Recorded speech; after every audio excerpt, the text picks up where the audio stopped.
What's up, everybody? Welcome into Dodger Heads, presented by DodgerBlue.com, part of the Medium Large Sports Network. My name is Jeff Spiegel, and today I am solo because it is time to have the Hyeseong Kim conversation. Now, I know a lot of you were thinking it's time now. Now's the time. This is a guy who has been killing it for the Dodgers for the past few weeks. But if you've been following this show, you know that to begin the season, I was skeptical of how Hyeseong Kim would be able to contribute in the short term.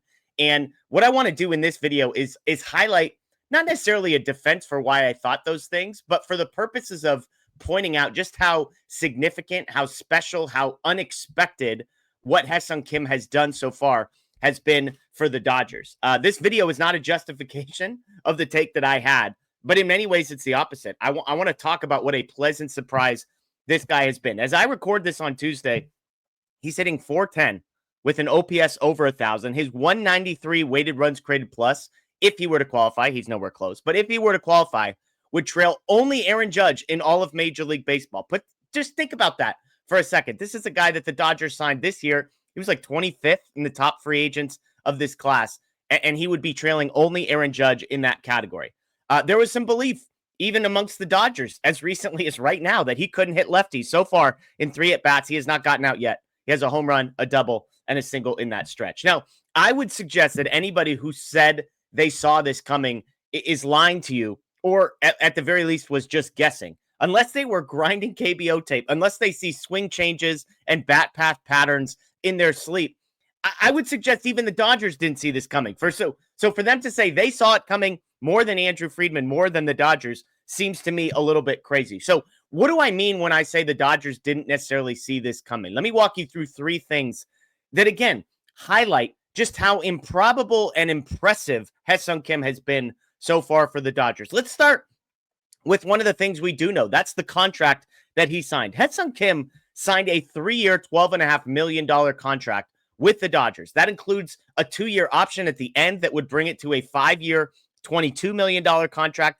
That contract also included the ability to be optioned to AAA, which he was to start this season. Now, sometimes Major League Baseball tells you what they think about you with the contract that is offered to you. The fact that Hyeseong Kim got a 3-year, $12.5 million deal with a 2-year club option, all power in the Dodgers' hand, with the 呈to be sent to AAA, again, all power in the Dodgers' hands, tells you what the league as a whole thought. Now, there were other contract offers. Ji-Ho Yu, who we've had on this show, reported that the Angels may have offered him 5 years, $28 million. That report has been disputed by Jeff Fletcher, among other people. But we know there were other teams that offered contracts. But here's a couple things that stand out. One is obviously the favorable terms that the Dodgers were able to get. Second, if it's true that the Angels offered more money and the Dodgers didn't change their offer, makes me wonder just how convinced they were that they were going to see the type of player we've seen from Hyeseong Kim. For context, when Hyeseong Kim came over, he got a 4-year, $28 million contract. So more certainty, no ability to be optioned. When Jung-Hoo Lee, who we're going to talk about here in a second, came over from the KBO, these are the last 2 kind of high-end offensive players who have come over from Korea. Jung-Hoo Lee got 6 years, $113 million. So again, the league told us what they thought of Hyeseong Kim when he signed a 3-year, $12.5 million a year deal with a 2-year club option and the ability to be sent down. Okay, that's number 1. Number 2, let's talk track record. And this is the thing that I was trying to share at the beginning of the season. And again, all credit to Kim, all credit to the Dodgers for busting this trend, if you will. My point was, when guys have come over from Korea, better hitters have come over from Korea. Part of Hyeseong Kim's value was not necessarily his pure offensive ability. It was his speed. It was his versatility. But better pure offensive players have come over and almost universally struggled as a rookie. Let's talk about the 2 guys I just mentioned. Jung-Hoo Lee. In the KBO, in his last couple of years, his weighted runs created plus was hovering around 170. Okay, that's an incredible number. His first year in Major League Baseball, cut short by injury, but in the time that we saw him, his weighted runs created plus was 83. It went from 170 to 83, cut in half. Okay, Hyeseong Kim, 145 in the KBO, his final year there. Very, very good. He comes over to Major Leagues, again, cut in half, 71 was the weighted runs created plus. So when Hyeseong Kim comes over from KBO, his weighted runs created plus in the KBO was 122. Again, that's a solid number, but he was not one of the best offensive players in Korea by a long stretch. The fact that his weighted runs created plus has not only not gone down, it's gone up It hasn't been halved. It's basically doubled. It's incredible, improbable. And again, kudos to the Dodgers because this just highlights how amazing he's been. Let's talk spring training as the third reason. Okay, when Hyeseong Kim was debuted for the Dodgers during spring training, he hit 207 with a 33% strikeout rate, was sent down to AAA. That was a surprise to many people. And he went to AAA, and if we're being honest, he struggled in AAA. Now he figured it out as the season went on. He was a league average hitter in AAA, an offensive hitter's paradise. This is a place where when pitchers have bad numbers, you kind of write it off and say, it's a bad place to try and pitch. He was a 102 weighted runs created plus guy in Oklahoma City before getting called up to the Dodgers. Now, all of this is used to highlight just how improbable and incredible the Hyeseong Kim experience has been so far. Now, none of us are expecting him to hit 400. None of us are expecting him to have an OPS over 1,000 all season. In fact, if it's above 800, that's a massive victory. If it's above 750, it's a massive victory for the Dodgers because what Kim offers you is far more than just a bat. It's the speed. It's the versatility. It's his ability to play a competent center field so that Tommy Edman's ankle can rest a little bit and play second base.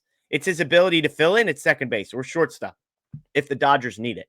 And so again, what the Dodgers have been able to do with Hyeseong Kim, changing his bat path, changing his swing, changing his timing, whatever the tweaks are that they've made since his KBO days, I cannot stress enough how impressive it has been because they have taken a guy who was a good but not great hitter in Korea, and they have moved him to a far more difficult league, a league that typically eats guys alive in their rookie season.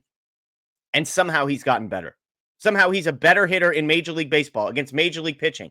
So far, small sample size, but so far, he's a better hitter in Major League Baseball than he was in the KBO, and that's remarkably impressive. So kudos to the Dodgers.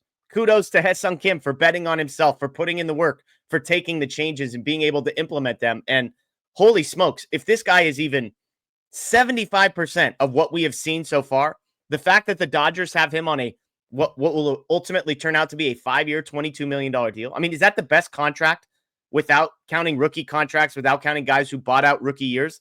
5 years, $22 million. Is that going to be the best value in all of Major League Baseball? If he has versatility, if he has speed, and if he can hit for average with a little bit of pop, some extra base hits that he just, earns with his legs, holy smokes, have the Dodgers got a good one. So let me know what you think in the comments below. Again, did you expect this? What reason? If you're one of the people that said, hey, I expected this to happen, I would love to hear why. But again, kudos to the Dodgers and kudos to Kim because the Comet has been absolutely fantastic for the Dodgers so far this season. My name is Jeff Spiegel. Again, this is Dodger Heads presented by DodgerBlue.com. If you're new here, please subscribe, ring the notification bell. We do breakdowns like this. We do live shows 3 nights a week, Tuesdays, Thursdays, and Sundays, as well as interviews, post-game press conferences, and clips and all that. So subscribe here to Dodger Blue 1958. Check out DodgerBlue.com as well. My name is Jeff. Enjoy the rest of your day, everyone. As always, go Dodgers.